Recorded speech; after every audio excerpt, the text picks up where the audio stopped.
Film Cafe. I'm your host, Jonathan Moody, and I'm here with... Paulie Presenza, known as the Moo Cow. Mew. And I'm here also with... I'm John Johnson. Yes. And we just finished a podcast together here at the D House, but we've decided we also want to talk about one of our favorite bad filmmakers. You know, I guess we could call him a bad filmmaker, but Oh, yeah. you know, he didn't do that on purpose, you know, or anything. Edward D. Wood Jr. Yay. So let's all talk real quick about how we first discovered like any of the Ed Wood stuff. And now, of course, I'm probably one of the only, well, maybe, but one of the only people that, like, I discovered him from the Tim Burton movie, Ed Wood, which became one of my favorite films of all time. But I've been interested in filmmaking, and I think it was 1998. I had rented the movie on video, and I was like, this is actually a really fun movie about making a movie and everything. So I discovered Ed Wood, and I started kind of looking him up. That was like around the time the internet was really affordable and taking off or whatever, and I started looking stuff up on him and everything, and I became kind of Ed Wood obsessed. I have a ton of movies and books and other things on him. So I guess, Johnny, how did you discover Al Lewis. Al Yay. Lewis? You mean the grandpa? Grandpa had a horror hosting show Yep. in the middle of the afternoon on Saturdays. Yes, he did. And he would play, the first movie would always be kind of like a Hammer film or a random sci-fi film, and the second movie usually was a Godzilla movie.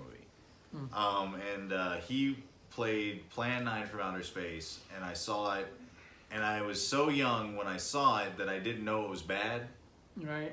And I was just like, Dracula and aliens? I was playing Dracula and aliens outside with like my sticks for like Nice. for like a long time after that. But yeah, no, Al Lewis introduced me to Ed Wood and his creations. You didn't have like little paper plate, No, I didn't go quite that far, but it was more about, because I was a big fan of a TV show called V. I actually made my first movie, Zap, in 1988 because I was obsessed with V, with Mark Singer, Robert Englund, and Michael Ironside. And this was a continuation of, well, Plan 9 is more aliens, except this time they have vampires. Right. Completely forgot about the zombie thought. I was just Right. imagined them as vampires because Right. of Bella. Yes. Yes. Hungarian ways. Yeah. Outstanding. Well, what about you? I go back a little bit longer. Golden Turkey Awards, which was Michael Medved and I think his brother, the ones who put that out back in the 80s, or like 84, 85, I think it was. Sort of introduced me to the Ed Wood thing, and at that point it was Plan 9 from Outer Space. However, back in the old creature feature days of my youth, on Saturday mornings where I would just sit with a giant bowl of cereal and watch monster movies and Three Stooges all day long, I had already seen an Ed Wood movie and didn't even know it was Ed Wood. Glen or Glenda was my first introduction. Gotcha. And I saw it there and I was just knocked out because I was the first movie I can honestly say I had no idea what was going on. And I just got obsessed over that film. And then later on it turns out, oh, that was an Ed Wood movie. I'm like, ooh, Ed Wood. And then Golden Turkeys came out with Plan 9, and I was like, wow, this is great. This guy makes these great movies. They're horrible, but they're great. How can this be? You know, so it's like, Schrodinger's cat kind of a thing. It's, it's terrible and it's wonderful at the same time. Yeah, definitely. And I think, I don't know when my obsession, like I have an obsession, I'm not going to lie. Oh, me too. And I think it happened after I started figuring out who Ed Wood was. Sure. You know, like I saw, the great thing about the Ed Wood movie was that they showed, like, kind of in a way, like reenactments of the movies themselves. Right. So I was like, what is this movie? So I watched Plan 9 from Outer Space, and I was like, this movie is just as ridiculous as they made it out to be. And Bride of the Monster which is actually, and I guess we're gonna get into that in a second. I'll segue into that. What's your favorite Ed Wood movie? And Bride of the Monster is my favorite to this day. That's the one. That's the one that I absolutely adore and everything. So, what is your favorite? And I'll also say what's your, I guess, least favorite. And for a long time, it was Glen or Glenda was my least favorite. Oh. But I recently watched it, and I was like, rewatched it, and I was like, this is not as bad as I like. It's not, great. not bad, but like this wasn't as boring as I remember it. I remembered it being really boring and putting me to sleep. So I rewatched it and I was like, this is actually kind of pretty decent. It's an avant-garde film in many, many ways, and it's kind of ambitious too. Yes, it's also cheap, and it's kind of threadbare in certain aspects. But what he was trying to do, it's obviously outpacing his abilities and outpacing his budget, but it was pretty good. He was definitely thinking outside the box from a very early age, from a very early time. So my favorite is Bride of the Monster. My least favorite is Jailbait, which I just feel like they tried really hard to do something good, but it just kind of was, like it wasn't great, it wasn't bad. It's one of the ones that a lot of people don't talk about. Like it wasn't in the Ed Wood movie. They didn't, because they don't have time to go through his whole, his whole like filmography or whatever, in that 2-hour movie already, But it was, it was definitely one of my least favorite. It just wasn't as, it didn't have the same feel, I guess. So what about you, Johnny? Well, Plan 9. Plan 9 is your Obviously favorite? being the favorite. And then What's your least favorite? maybe Glenn and Glinda. Just because granted, it's been a very long time since I've seen it. And when I saw it, I was very young. So I don't know if I quite got it. Right. Orgy of the Dead. It could be in there too. He loves that movie. But that's the one where Criswell's in the coffin, right? Right. Yes. So that makes me like it. So like, so yeah, I would guess I'd go Glenn and Glenda.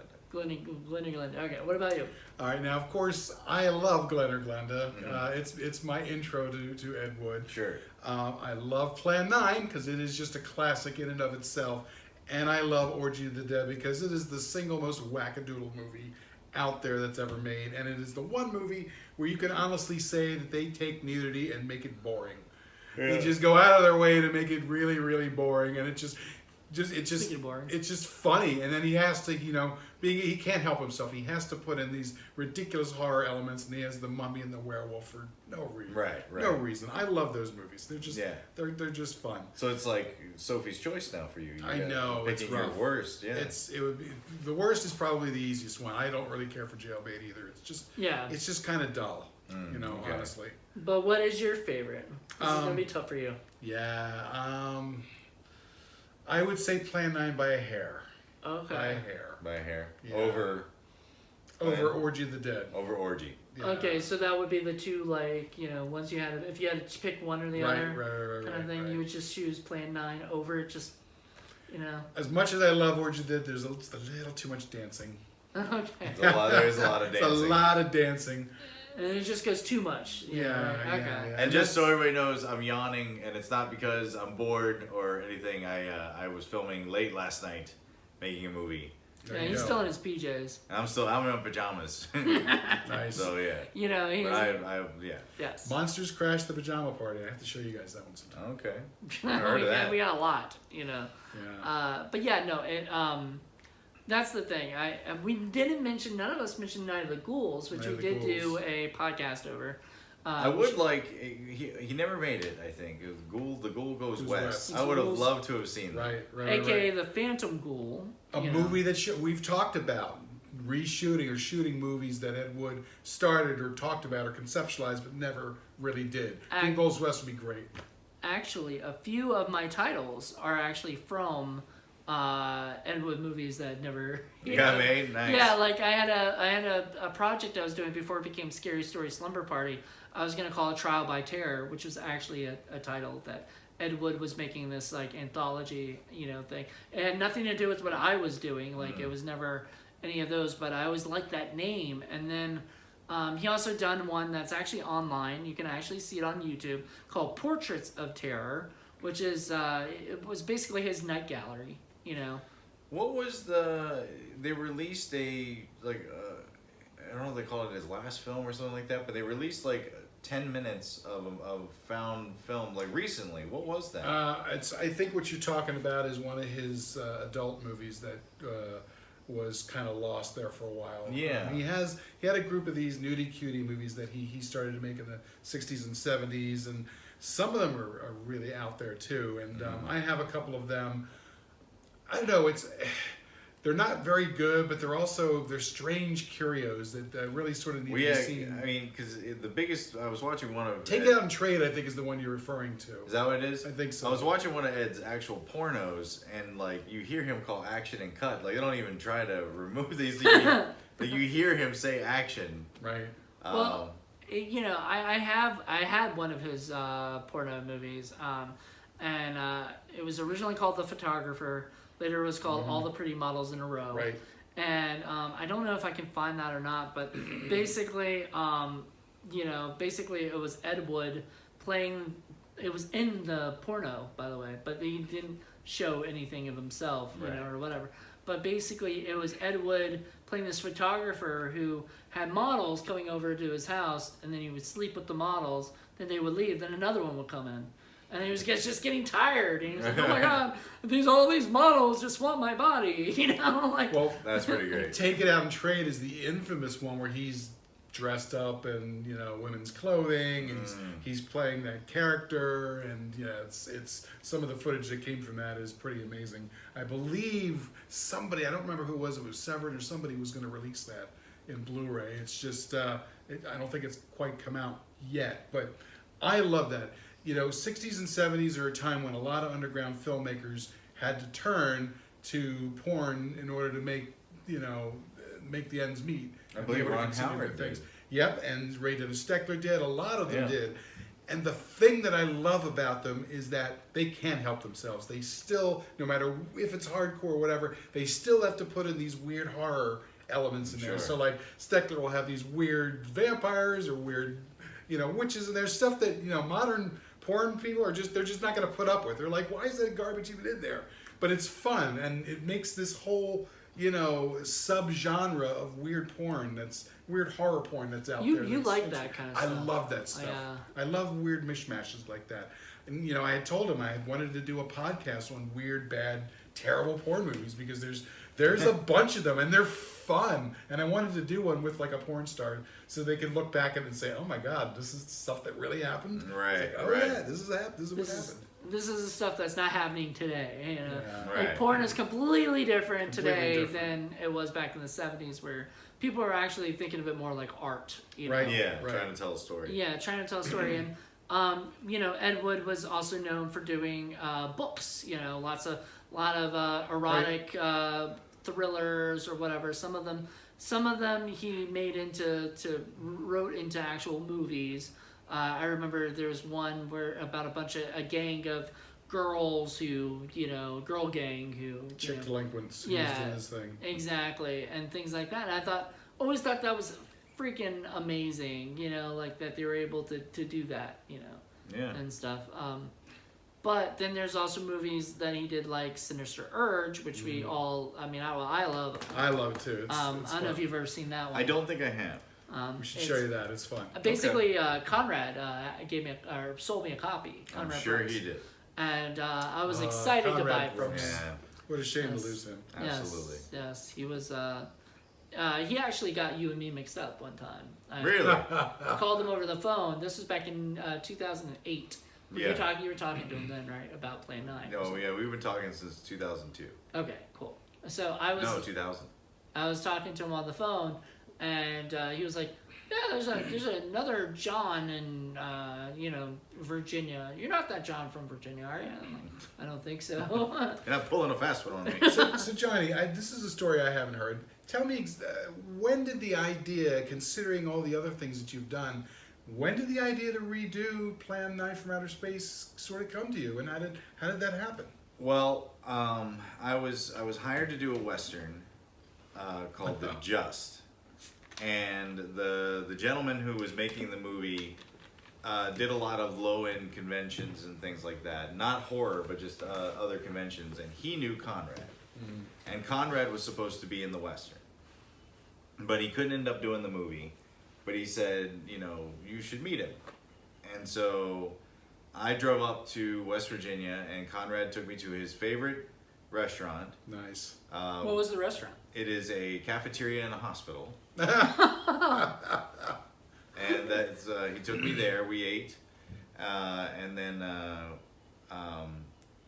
I said, well, what if I shot you for like 4 movies? Because I'm about to start these Skeleton Key movies. And we'll shoot 4. I'm planning on making 4, so we'll shoot all 4 intros in one evening. Nice. Right. And he said, Johnny, you gotta pay me, Johnny. And so I did. And I came up for the day. We shot all 4, and then we went back and forth on the phone a lot. He'd just call me up, or we'd see each other at conventions. And then one night we were drinking, and You were drinking with Conrad Brooks? yeah, That's awesome. Yeah. Oh, wow. and he told me about Ed Wood, the Tim Burton movie, Right. and how they got a lot of things wrong. Mm-hmm. Because Like what? Well, Conrad insists that he in no way got Bela Lugosi and Boris Karloff confused Right. over which one is which. Right. That Yeah. really bothered him. That There- they said that he did that. There was a lot of stuff there. I know Bela Lugosi's son had talked about a lot of the things that just weren't right. Like he said, his father never cursed like that, and certainly would never curse like that in front of a woman. Right. So I mean, it was written by 2 gentlemen who wrote the book, and then the book got adapted to a screenplay. So a lot of writers got involved, so far as from what happened to, like the game of telephone. Right. But the big one was at the end when Plan 9 released, these guys didn't go off into the sunset. Like they didn't win. Like we made a great movie that everybody liked. They made a movie that everybody hated, And they all went downhill from there. and their lives kind of went to shit because of it. Right. Right. And so Conrad and I were talking about it. So then cut to like 2008, and I'm making Skeleton Key 3, and we're up there and we're actually complaining about remakes. And it's just like, why not just go back to sequels and keep building on the story versus starting it over? And somebody said, well, if you could remake any movie in the world, what would you remake? And I said, you know what? I'd do Plan 9 from Outer Space. Just to show that, like, these guys had a good idea. Sure. They just had a bad execution, but they shouldn't be known as being the worst filmmakers in the world. Definitely not. And so I said I would do that. And everybody kind of laughed, and it was kind of goofy. And so I texted everybody on my phone as like a joke, I'm going to remake Plan 9 from Outer Space. So then about 2 weeks later, I'm in New York. And a buddy of mine calls me and is like, get to Barnes & Noble. You're in Fangoria. Nice. I was like, what are you talking about? It's like, you were making Plan 9 from Outer Space. So I go get the Fangoria, and I open it up, and it's like, Val Kilmer doing this, John Johnson remaking Plan 9 from Outer Space. I was like, shit. Well, now it has to be. Now it has to be. Now I gotta do it. And then the ball started rolling. That's great. Wow. You know what? I'm gonna call Fangoria up and then have them say something else for you to do. Is it even around anymore? The magazine is not, but I believe the website. Okay. The website, I think they still do like Fangoria.com. Yeah, we were scanning all my stuff. It turns out I was in 8 Fangorias, Oh, and I have them all. Nice, all nice, the nice. magazines. The magazine. You bought that magazine that day, right? Oh yeah. Yeah. Oh yeah. Nice. Well, I had already subscribed. You should have like framed it or something. Framed the. I've got them all. Yeah. Where we were scanning. Well, we've talked about this, and even though we both love the movie Ed Wood, yeah.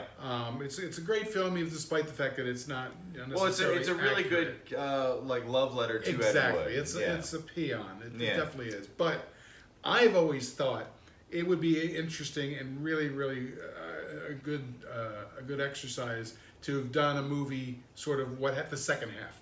What happens after to these guys, especially the Ed Wood, because That's a sad people movie. don't know about that. It's a sad movie, but it's a story that There needs is- to be told. I think I've told you this before, but there is a movie that was written by, I believe, John Keyes, who is a filmmaker from, I want to say, North Carolina, who was working on something like that. It was about like what because if you read the book Nightmare of Ecstasy, which I have that of the story of Ed Wood.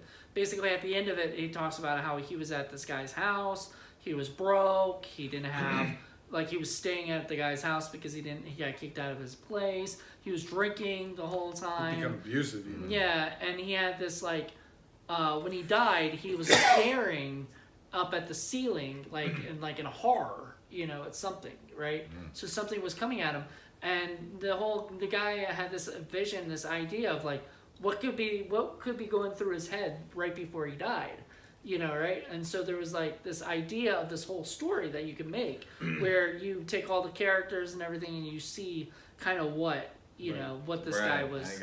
I would love to do that. I mean, it's a story that needs to be told, in my opinion.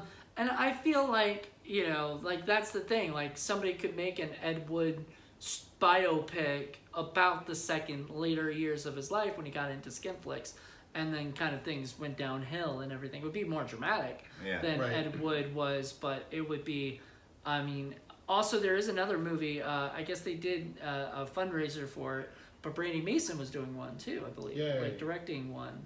Ed, it was Ed and the Living Dead or something. Yeah, I think that was more of a a love letter to him. Yeah, I don't think it was based on any of his movies. It was Ed Wood was an actual character. Yeah. Versus zombies. Well, that's what I'm saying. That was what the other one was. It was like. Oh, it was like that too. That was gonna be like that too, where it's Ed Wood and like the stuff that is in his head right before he died. So it's just really interesting that people are doing that now, and especially are thinking of it at least. It would have to come from the indie side too, because Hollywood's not they're not going to touch that story, and B, even if they did, it's going to be just like I'm thinking in Robert Altman's The Player, where they change it, like it's Up. You can't change that story to Up. There's just no way. That's a Debbie Downer story. That's just. But I mean, like I said, it needs to be told. In my opinion, it'll just does injustice. Yeah, definitely. I mean, it's got to be a indie flick or whatever if they're gonna do it, because it would be love letter to the indies. Right. But, well, Ed is still kind of the king of the indies. Right. And very popular. There are a lot of filmmakers and actors and producers and people who love Ed Wood's movies. Yeah, it was just the relentless,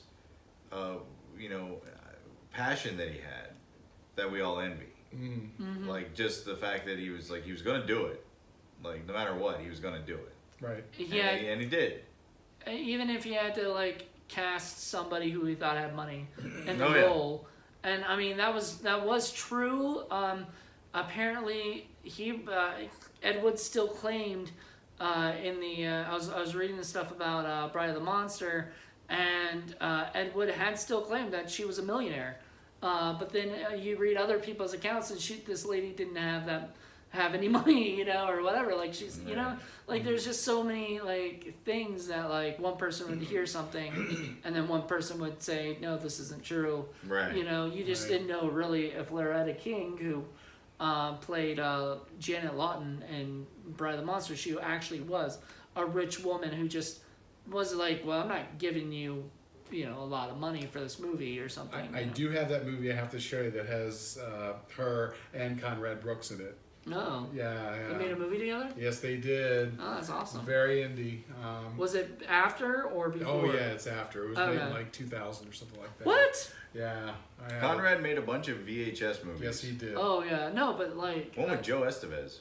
Yes, Joe Smith. Means you have to see Roller Gator. If you haven't seen Roller Gator yet, we have to see. I have not seen with Roller. Joe Estevez and Conrad Brooks. Whoa! Oh, yes. Well, now I got it. You got to, dude. You gotta see that movie. It's one of my favorite stinkers of all time. It was one of the movies we did for Indie Film Cafe. It's like the third one we did. Yeah, it was back. It was early ones. VHS. Great.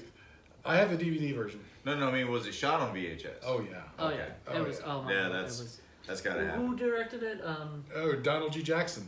Another one of my favorites. Hell Comes to Frogtown. Yeah. The Hell Comes to Frogtown. And Rollerblade and. Well, yeah, because they're both in the Frogtown, the third one. Right. Yeah.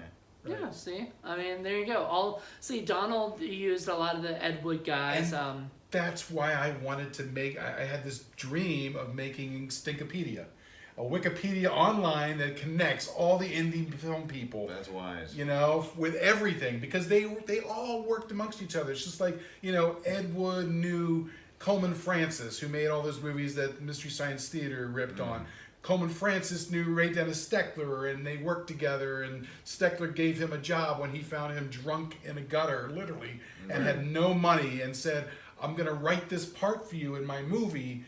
just so you can have $50 in your pocket. Right. And he did that for him.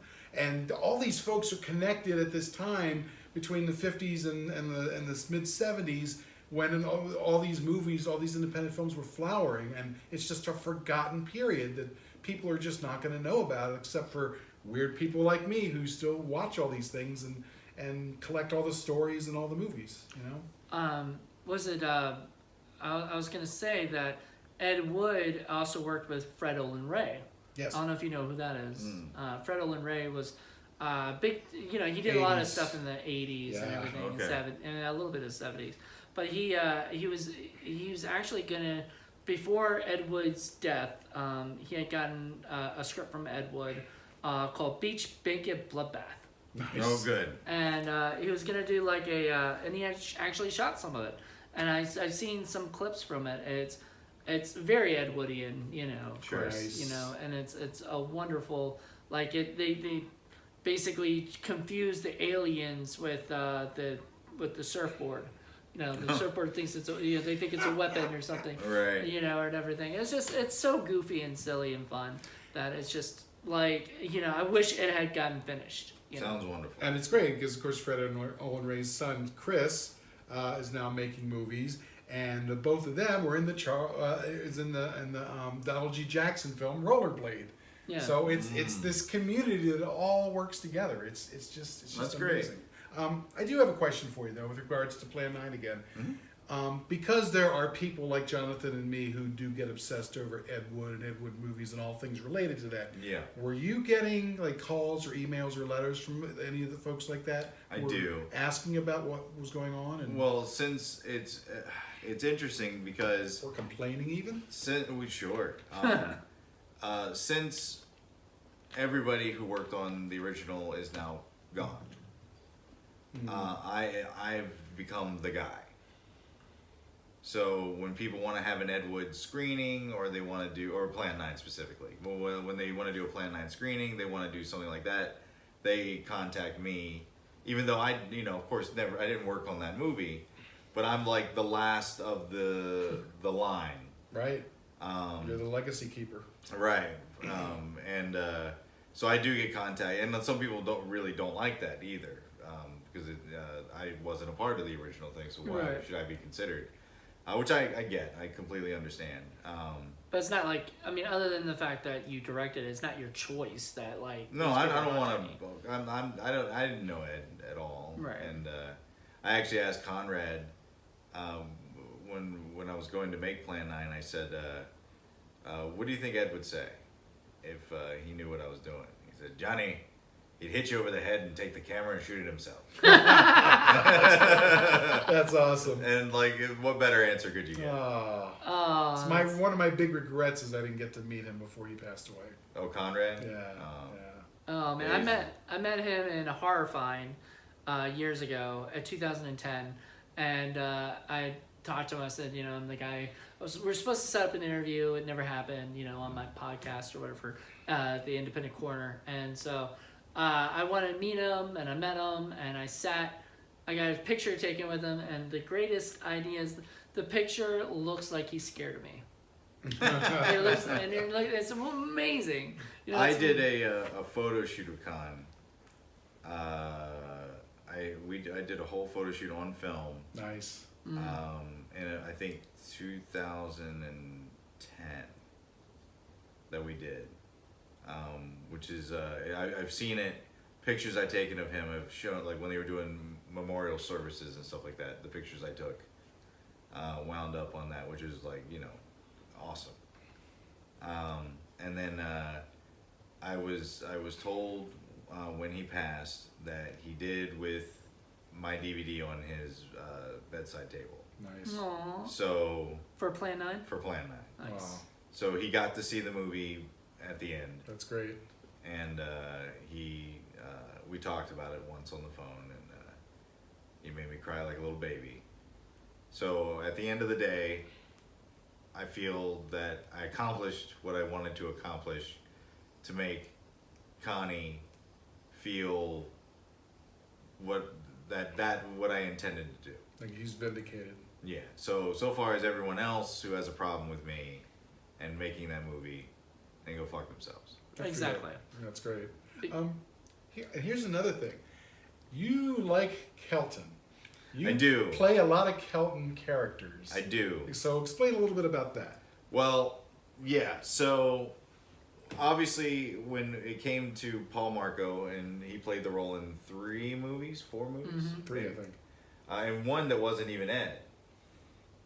Oh, I didn't know that. Yeah, he did. was asked to come back for other movies that other people were making to be Kelton, like his cameoing as Kelton. Really? What movie did he make that wasn't a Ned movie? We'll have to look at it on IMDb, but it's if you go to my page, John Johnson on IMDb, Kelton is clickable, Right. and you click Because it, there's so many characters and the so many people who movies. played Kelton. That's and, great. And there was one other guy who did like a Plan 9 love film, and he played Kelton. But it's Paul Marco did it 4 times, and I've done it like maybe 10 now. But originally I played Kelton for Plan 9, and people seemed to really like Kelton. And then I saw that Paul Marco had played him for movies outside of Ed Wood. That's and I was crazy. like, oh, so the character needs to keep going. Right. So I'm taking Kelton for a while, and I'm hoping one day a filmmaker will pick up the mantle after me, and we'll just keep it going. So another person, like another filmmaker, or another actor. Oh, either, I guess. Yeah. The I mean, immortal Kelton. yeah, the immortal Kelton. The immortal Kelton. Well, we'll have to work on that with Echo Lake. He's like an everyman in a way. He is. He also gets knocked out a lot. Yes. That's kind of like every man would. That's Kelton's staple, is to get knocked out a lot. Yeah. And he always complains. You Yes. know? Yeah. Well, it was one of these spook details. Yeah. Right. And interesting enough, I guess Ed couldn't get Paul back for Sinister Urge. Yeah. Because there was a character in Sinister Urge named Klein. That was obviously a Kelton. You know. Sure. And so. Well, he opened up a restaurant, I think, and Paul Marco was doing the restaurant business for the last of his years. Okay. So He kind that of might left have the been it. movie thing. I do believe he was on the Johnny Carson show in a sketch as Kelton. Oh, Nice. very cool. Yeah. I think it was Johnny Carson. It could have been Ed Sullivan, but I think it was Johnny I'd Carson. love to find that on YouTube. I think that's where I found it. That's great. Yeah. Yeah, that's amazing. Like, especially YouTube, you can find almost anything, and you can find anything Ed Wood related on YouTube. If Sure. you just Right. look up Ed Wood, you'll see there's The Final Curtain is one of the short films. That was, I think, part of the Portraits of Terror. He had done a few short films that got released on there. The one I really didn't like was The Sun Also Sets, I believe was what it was called. It was just boring. I have not seen that one. Yes, I mean it's 20 minutes, but it feels like 20 hours. I Gotcha. mean, Yeah, his troupe of people were pretty amazing. I mean, you look at Vampira, and clearly Vampira set the stage for Elvira and all the other kind of horror hosts that come. And of course, we're doing a horror host thing, and you're doing a horror host thing, and it's great. And you can really trace all that back to Vampira. I don't know that people were doing that before her or not, but she kind of made it famous. Joe Bob makes a big argument on Vampire not being the first horror host, because she had sketches and then the movie would play, but it was Zachariah, is that his name? That would actually talk about the movie Oh, I've heard of him. that was playing. I know what you're talking about, Zach something. Yeah, I believe it's Zachariah as being the first horror host. So she technically kind of hosted horror movies, but she never spoke of the movie they were watching. She would just do these kind of avant-garde skits, and then the movie would play. Interesting. I'll have to ask him, because he is coming to Scares They Care this year. Yeah, he on his new show, Late Night, Last Drive-In. That's when he talks about it. Right. Okay. Interesting. I believe it was Zachariah. Okay. Yeah, I'll have to ask him. He considers the first horror host. Oh, cool. Well, if anybody's I mean, an he's the guy. expert Yeah. on this subject that we're talking about. Yeah, Vampire predates him, but he doesn't think that what she did was really horror hosting. Okay. God, I would love to sit down and interview Joe Bob Briggs. Certainly. Like that guy would just, I mean, the wealth of knowledge that I'm sure he's picked up through the years. Right, and it was him and Golden Turkey Awards back in the '80s that really solidified the stuff that I was into. Someone is at my door. I'm going to see who's there.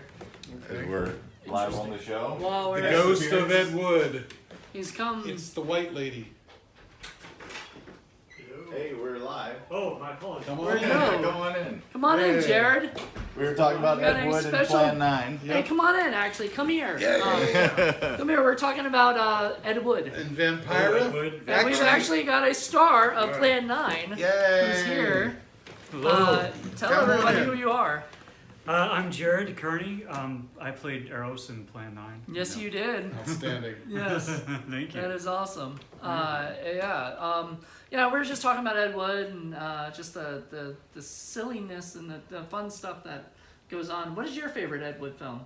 It'd be Plan 9, probably. Yeah. See, yeah, that's a typical one. Yeah. It was mine too. And it was his as well. So. Barely. Yours is not. What is yours? Mine's Bride of the Monster. Okay. Yeah, of all, it's one of the ones that I get a kick out of. But You really can't go wrong with any of them. what's Oh, your yeah. least favorite? Because that was the one some of them were having a tough time trying to figure out. I have no idea. I mean, because like Glenn and Glenda is so hilarious, you can't. Like, See, I told you. Yeah, That no, was the I one watched I it. said was my It's least hysterical. favorite, but you're right. It's like Sophie's Choice. It's yeah. Well, we were saying, me and him both said Jailbait. Yeah. Okay. I don't know if you It's ever kinda saw that or dull. not. No, never seen Yeah, it's kind of dull and it's kind of boring, you know. Alright. But it's but it does have what's that guy's name? He was like a model or something. Steve. Steve Reeves. Steve Reeves. Yeah. He was a Superman. It was Steve Superman Reeves, yeah. before Superman. George Reeves. No, there was no. What? Wasn't it George Reeves was Superman? Oh yeah, maybe it was the George other Reeves? Reeves though. Yeah. There was One of the Steve Reeves. Reeves. Steve. Yeah. Steve Um, Reeves was doing other stuff. All right, well we're wrong. Sorry. I think there was readjust a a little model. Yeah. Right. Yeah, all right. But yeah, we were kind of talking a little bit about some of the crew and some of the staff and the people that Ed Wood worked with. We talked a little bit about Vampira, and then I was going to mention Tor Johnson. Of course, he was a professional wrestler, and he actually did a few things. He also did some movies outside of Ed Wood. He worked with Coleman Francis, of course, and did a The few Great other things. Mask. Right. The big Halloween mask. mask. Yeah. Very successful. That's right. I remember the Halloween mask when I was a kid, and I had no idea Yeah. it was from, but I remember the mask. Yeah, that mask I'm was gonna super move popular. this It was, yeah. Yeah.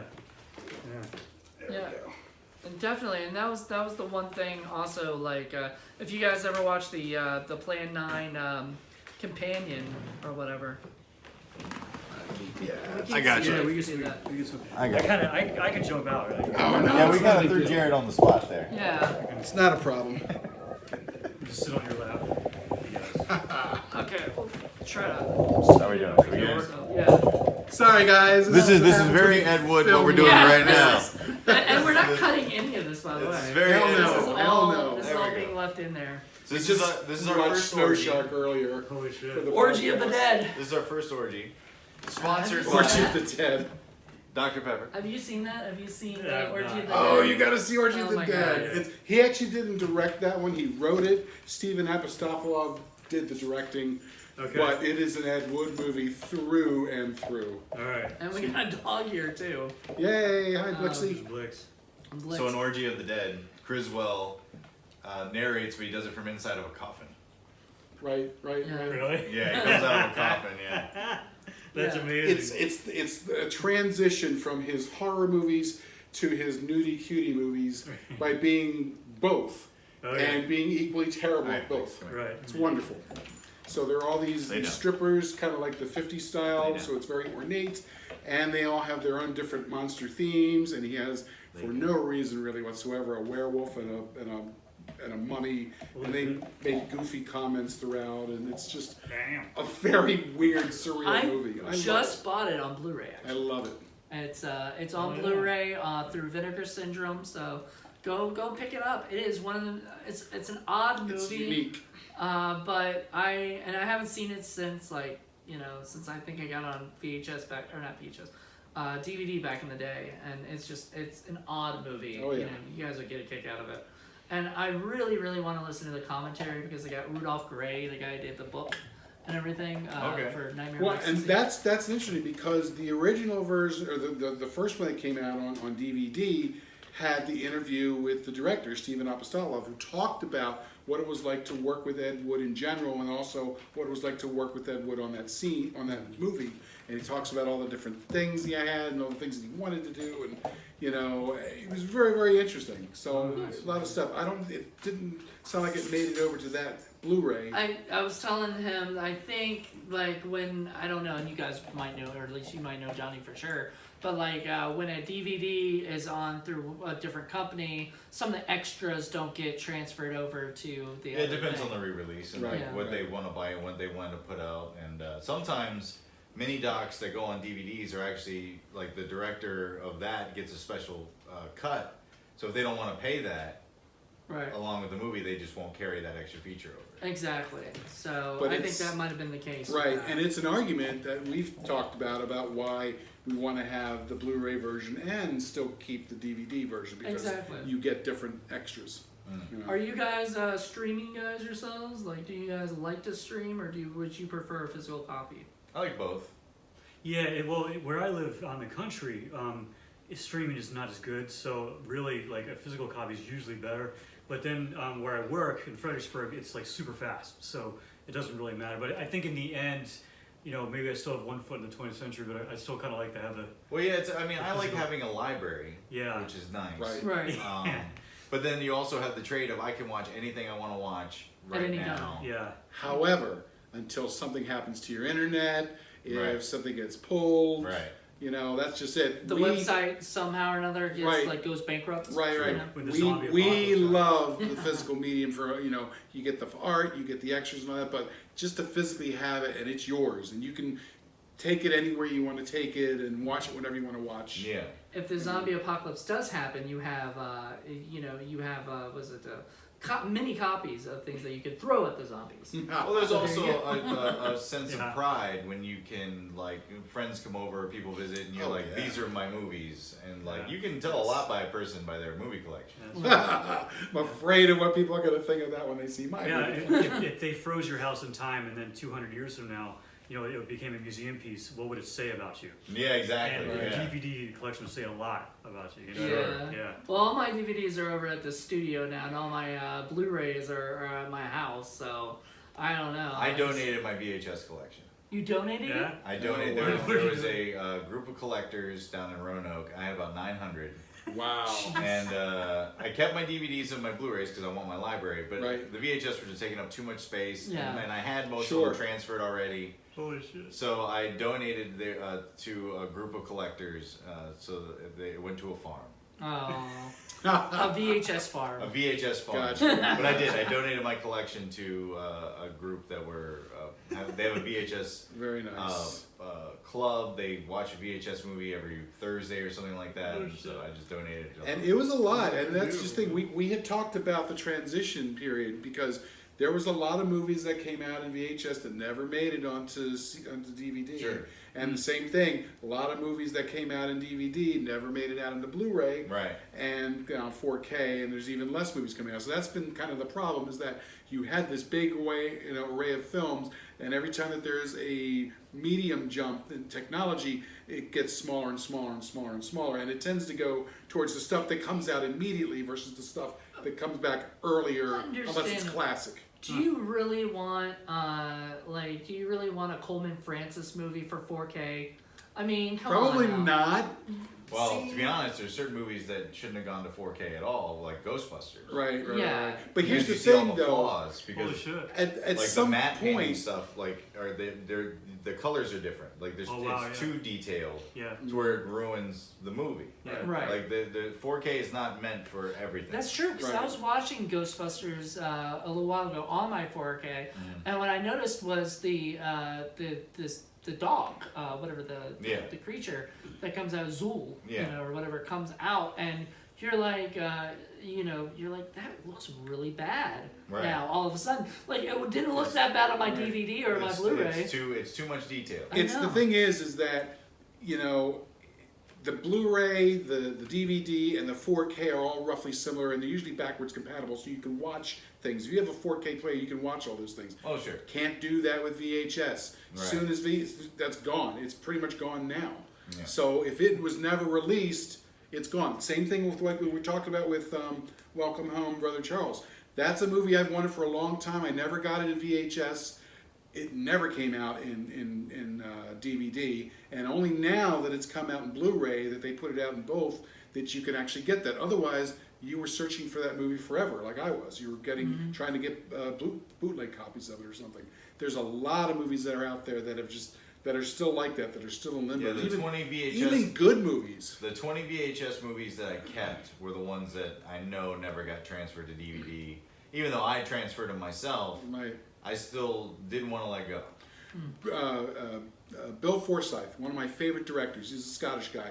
He did Local Hero, which is my favorite movie of all time. He did the movie about the ice cream wars.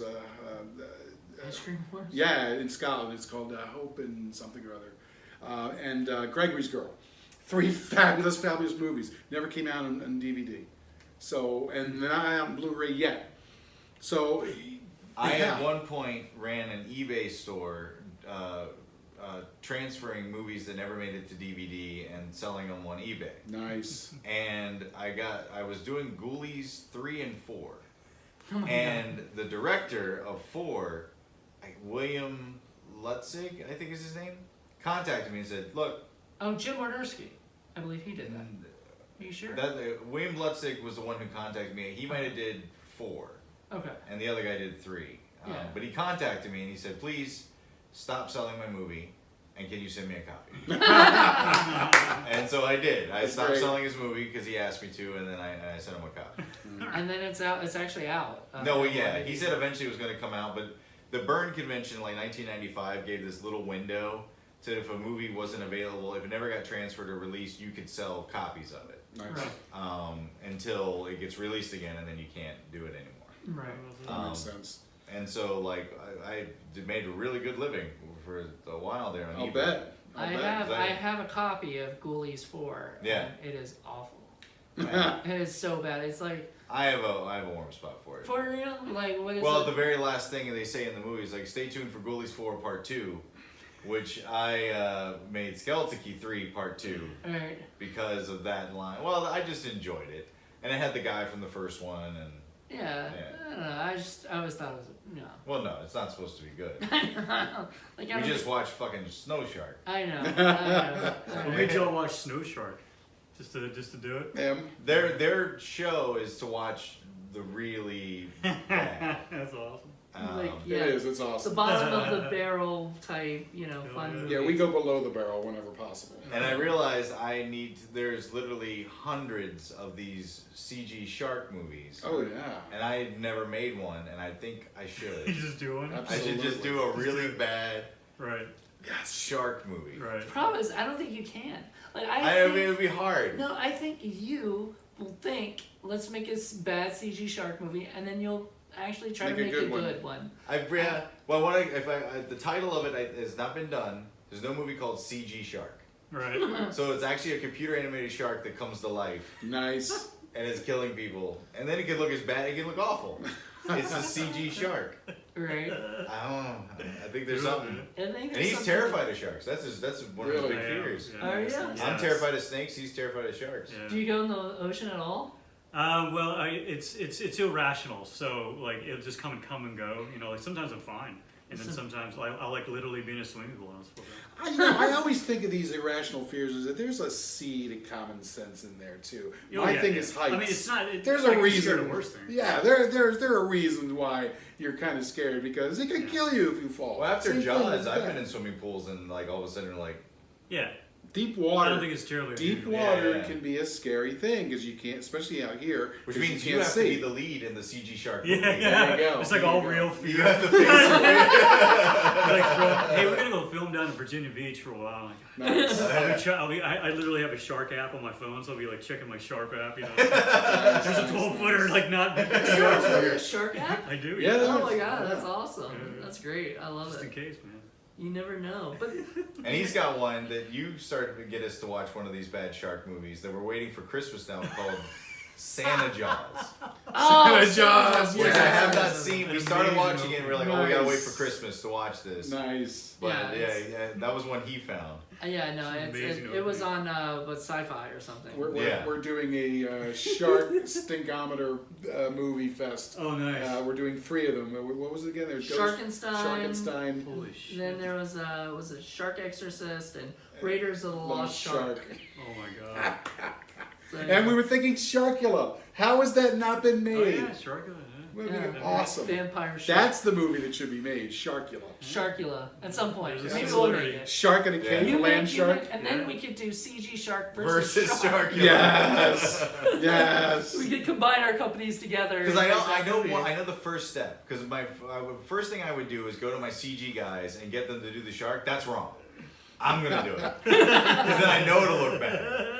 I'll go buy a 3D model off of some random site, and I will have I will do the 3D shark the effects. most ridiculous. Because then I know it'll be awful. You could make it with a bit of cardboard and a Sharpie. Just kind of put that fin there and just. I definitely want to build the inside of the mouth thing because I think that'd be That's fun. fun. Just like seem to. Oh, like, yeah. yeah. I think Oh, the yeah. ghost of Ed Wood is here today. Yes. Just whispering Inspiration. in our ears. CG shark Yes. CG Shark. Yeah. coming from Dark Sun Entertainment, starring Jared Kearney. Starring Jared Gurney as the. There you go. They're just screaming. Well, we want to I just enroll have in a there heart as attack. Kibble You're too, the, you're please. the Brody character. yeah, you know? yeah, that's right. Yeah. You're gonna be like, what would his tagline be? What would his line be? I in just it? shit my pants.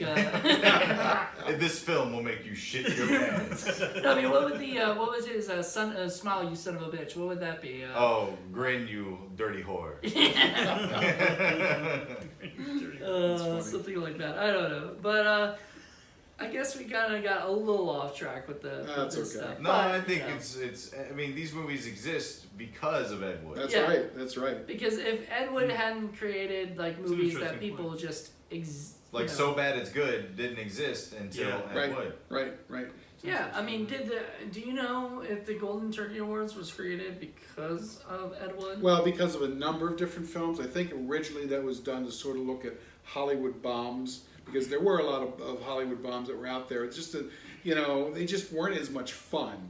I'm thinking, what was that, The Yeah. Conqueror with John Wayne? That Yeah, was a bomb. it's and The big budget one. eventually Right. became the was it not Raspberry but the Golden Turkey's Awards. but after Golden Turkey the one that Leonard Six was the first one to get. But yeah, Oh, the it's not Razzies? Is it the Razzies? Yeah. The Razzies, Yeah. yeah, the Razzies. Razzies. Um, Leonard Six. That was the first Oh, movie yeah. to get one. Oof, Oh, that was goodness. He bad. sued him because Did he really? they said they were going to give the Razzies, and He so didn't he try to made, drug he him made in? the movie to he tried to make the movie to get the award, and they gave it to him, and they didn't give him a physical award, and so he sued them, and Holy they shit. gave him a physical award, and then they kept going after that. Holy Nice. shit. do they still exist? Yeah, Okay. Yeah. Razzies So still. what? But see, nowadays the movies that get the Razzies would be like The Room or whatever. Well, no, it has to have a theatrical release. Right. Oh, That's the thing for the Razzie. so it'd be Just like Oscars. So Oscars straight to have- video is not going to work. Yeah, straight to video doesn't get it. It has to have Oscars. The reason why Netflix hasn't been able to win an Oscar is that it has to have a theatrical release, and the Razzies has the exact same stipulation. Although I think they had that one movie, I forget what it's called, but it was about the Hispanic family. That was a movie that they made, but they also did a theatrical release for that in order to put it into Oh, contention. Netflix? Yeah. To get it into the competition. Right, to get it into Yeah. the competition. Huh. Yeah, because that's the rule of the Oscars, that it has to be released in a certain number of theaters. Right. Huh. Interesting. I did not know that. Yep. Mhm. And knowing is half the battle. G.I. Joe. Before that, all of this stuff just lived in Saturday day, creature features, creature double features. Mm-hmm. Back in the day in the Al 70s Lewis. and 80s, right? Al Lewis's, Dr. Shock, all of those guys. That's where I, when as a little kid, saw all this stuff.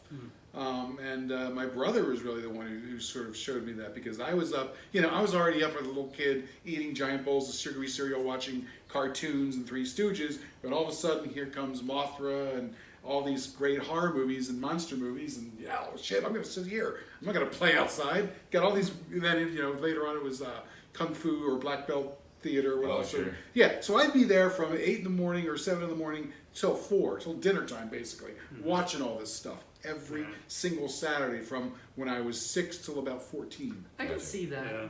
Oh yeah. I can see Oh, that. yeah. I remember when I was in Rochester, growing up, Rochester was Godzilla features, like monster Nice. features all through the Saturday afternoon. That was sort of like the B movie Mhm. version. See, I never had that. When I was a kid, it was Saturday mornings were like more Cocaine and hookers. it was more like NBC shows like Saved by the Bell. And, Oh, sure. Yeah. and that I kind of stuff. watch That was all my that, too. generation. You Yeah. know. Yeah, our- cable changed everything because that was all local stuff. It was all. And Saturday morning cartoons like the real Ghostbusters and stuff like that. That was my childhood. I never really I never got into horror stuff till much later in life. So I just never like looked around for that. I sipped long and deep from that well from a very early age. But I did like USA's Up All Night. Yep, that was a vestige. from it. Rhonda or Gilbert?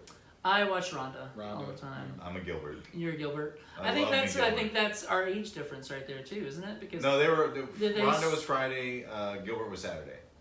okay, so then it was the Friday nights that I watched it. Yeah, and I watched it Saturday. Gilbert did more horror than Rhonda did. Right. Rhonda did a lot more of the Porky's ripoff movies. She did a lot more of those. Yeah, like even though some of them had horror and like sorority babes. Oh no, she did horror too, but Yeah. like Gilbert seemed to do a lot more horror. Okay. Interesting. And Gilbert would do dramatic reenactments of the movies. Like That sounds more fun. He did the Friday the 13th series with dramatic reenactments of the dialogue, where they're all wearing black That's and they're funny. saying the lines from the.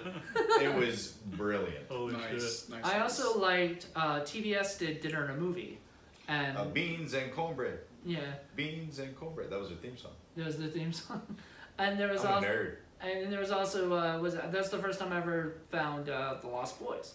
So it was- Whoa. yeah, I was not. I didn't watch it till much years later or Wow, whatever. okay. But I remember watching it at my sister's house and going, "This is a blast!" And there, Yeah. I forgot they made a steak in the heart tartare. That was there. That was That was the food they made. Yeah. that was I pretty don't cool. know if you guys are old enough. Might be you guys are, but back in the '80s, you have watched Second City TV, and John Candy and Joe Oh, yeah. Flaherty and all those guys. And they Yeah, had we they had, didn't get. I could have, but we didn't get that. they had Count Floyd, and Yeah. Count Floyd was Was this. making fun of Al Yes, Lewis. and he was this vampire who was always like, "Oh, are you ready to watch these scary movie, kids?" And they would put on like these really weird Ingmar Bergman, things, and it would just be terrible. And he was like, "Oh, sorry, kids, that movie wasn't scary at all." Or they would do House of Pancakes, 3D House of Pancakes. Yeah. And Oh yeah, that was the first time Martin Short ever did Ed.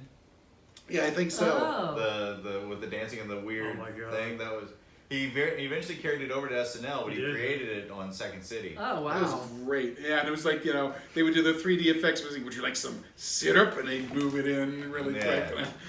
That's funny. But again, it's more terrible movies and being part of the subculture. That's it's fun. awesome. A lot of people came from there. Rick Moranis, Yep. Catherine O'Hara, Eugene Levy. Oh yeah.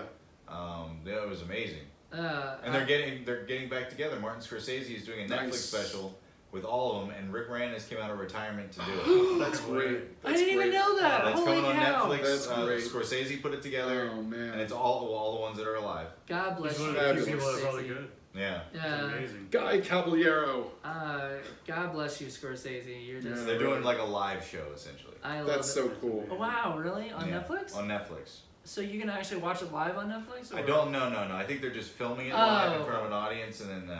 And then airing it Right. on Netflix. Okay, cool. I was just gonna say that would be interesting to do a live thing on Netflix. Like if they could figure out. a way to do that. I'm sure they will eventually. You know. Yeah. That's amazing. So just to kind of bring the conversation back to what we were talking about as far as Ed Wood and Right. these Ed Wood type movies, I've always been interested in the psychology behind enjoying this. The aspect of failure kind of interests me. It's like a big thing now, like fail videos and all that, but Yeah. you didn't really have that back in the 70s and 80s and even in the 90s. But that's really kind of where this is going. With Well, a I lot of think these what it films. is that there was a thing that we all called movie magic. And that was when you were watching a movie, it would take you into whatever story it was, or show you a beautiful sunset, or show you all these things. And in the 30s, 40s, 50s, it was movie magic. Everything was magic. And then Ed was at the beginning of, like, when you're watching what's supposed to be magical, and you're like, that's not the way it's supposed to be. Right. And I think it's the first time people had ever experienced that. Because their audiences started maturing and stuff. Because independent Yeah. film was really tough to go by, because back in the day, the studios owned everything. They owned the distribution, they owned the production, they owned everything. So for you to show your own film, you pretty much had to take it on a road show and, like, literally go to places and put up tents and charge people a couple bucks to come in and watch stuff, because otherwise you weren't playing at the local theaters. Yeah, they handled it the way, like, musicians would handle, like, concerts. Right, and right. So it's a very different situation by the time the 60s come around, and you know, I guess there were a number of laws that were changed. I don't know enough about it to be able to cite them, but things did change, and you know, that's really where independent film flowered, is starting in the 60s and 70s, and Edward was just kind of before all that, sort of doing what he could, you know. But yeah, it's an interesting thing, and it kind of reminds me of, you know, the way that right now superheroes are sort of like the big thing. Whereas for me, I always kind of preferred the crappy superheroes, the ones like the Mighty Heroes. I don't know if you remember that cartoon. They were like terrible superheroes who couldn't really do much, you know, or Mystery Men. I'll still stand beside Howard the Duck. Oh, People hate Howard the Duck, but I think that's a great fucking movie. Isn't Really? Kevin Smith doing something with Howard the Duck? I heard Or about was that. Oh, I doing don't know. something? I don't know. Yeah, Kevin Smith was supposed to be doing something with Howard the Duck. Behind closed doors. Yes. Maybe, I don't know. But yeah, no, I think that I saw something about that, but you know, it hasn't happened like above that. You know, like nothing's been made and put out or anything yet, because he's so busy. Like Kevin Smith's just busy doing a million projects. Like Being right now. Kevin Smith. Right now he's talking about Kevin Smith, talking about Kevin Smith. Right. Isn't that crazy? He does that. He does that. He goes on a podcast, talks about another podcast that he's doing, talking about him. So Kevin Smith talks about Kevin Smith, talking about Kevin Smith is a common thing that happens with Kevin Smith. nice.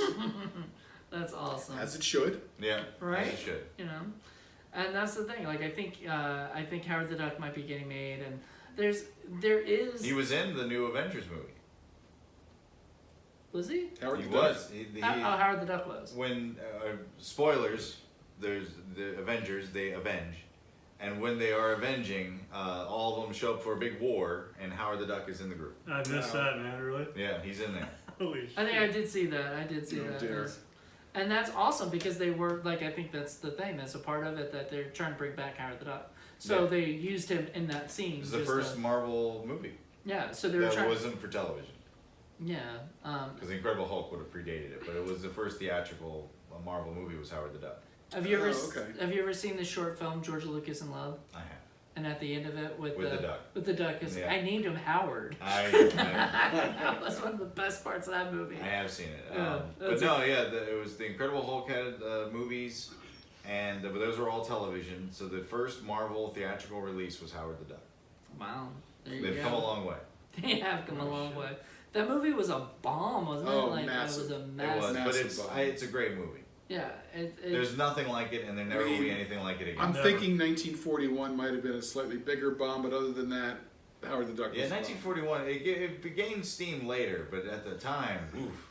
It was a crater. It was a Yeah. massive crater. But I love that movie too. But you know, a lot of those become like cult classics. You know, people talk about them much. Attack of the Killer Tomatoes. There's a perfect example of a movie that bombed, even though it wasn't a big Hollywood film, but it gained a huge following as time went on. Army of Darkness, Army of Darkness. Princess Bride. Yeah. Princess Bride, probably. Yeah, I think that didn't do well, and Not it did till- well on I video. remember Blade Runner bombing, and Yeah. Oh my none of the God. critics liked it. Mhm. And then suddenly, like now, That was so weird. I was in the theater when that came out. Oh, I yeah. saw that. Oh, yeah. And I was like, oh my God, this is the greatest thing I've ever seen. How could you not like this? people didn't get it. It's almost it's sort of the same phenomenon that happened with the sequel.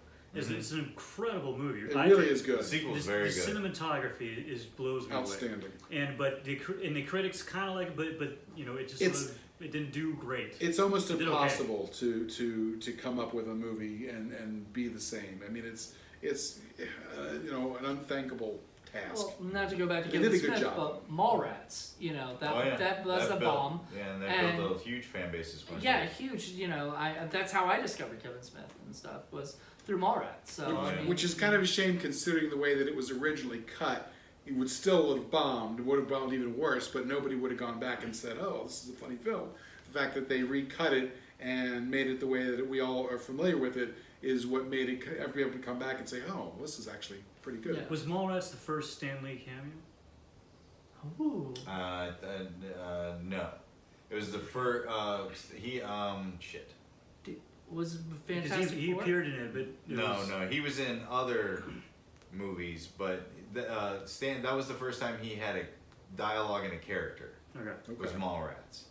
But he had he'd been in other movies, but not superhero movies. Okay. Just randomly, kind of the way Ron Jeremy is in Ghostbusters.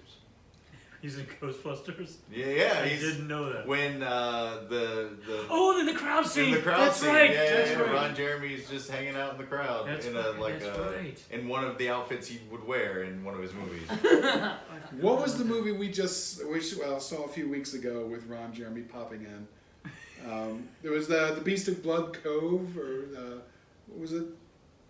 The Monster of Blood Cove? Oh yeah, Will yeah, Widener movie. Yeah. Whoa. Creature of Blood Cove or something. Right. Creature of Blood Cove.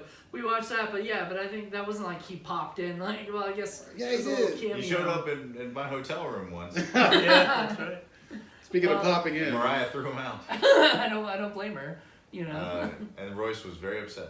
Yeah, but Well, Why? Because he wanted to hang out with Ron Jeremy. Of course he of did. course he did. well, at least in that particular movie, it was him and Lloyd Kaufman were both in there, but they weren't there together. They were just shot in such a way that it looked like they were both. Oh, there. I see. Yeah. Yeah, one of the actors in Class of Newcomb High 2, I was listening to commentary for that, and she was talking with Lloyd Kaufman about how Ron Jeremy just kept knocking on her, knocking on her hotel door. It was like asking to come in, and she was like, no. It's like a vampire. You let him in, and then you wake up with you're sleepy. Yeah, Nice. definitely.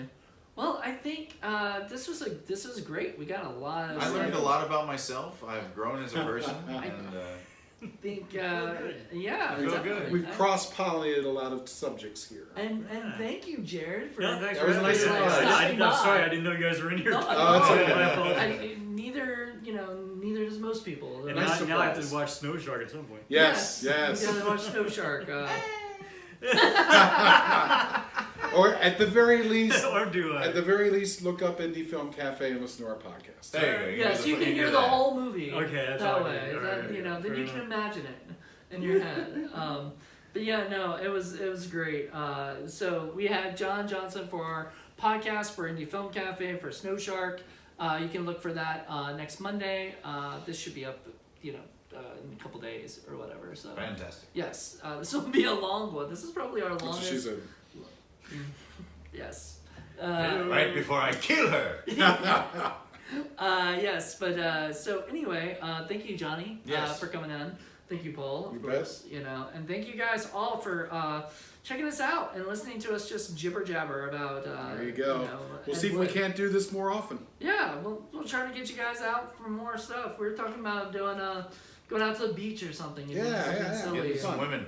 Yes, Yeah. women, and Ron our Jeremy. And, And sand, Ron Jeremy. and sand sharks. And sand sharks, which is Sand what they sharks. call an angry vagina. There you go. exactly. Thank you for watching Independent Cafe. Independent Cafe. It's Indie Film Cafe. Oh, I thought you guys were starting a cafe independently. No, No. not yet. Someday. Someday. I don't want to be on the show anymore. Oh, sorry. Damn it, we should have got those release forms. We will see you next time. Bye, guys. Bye. Next time, Gadget.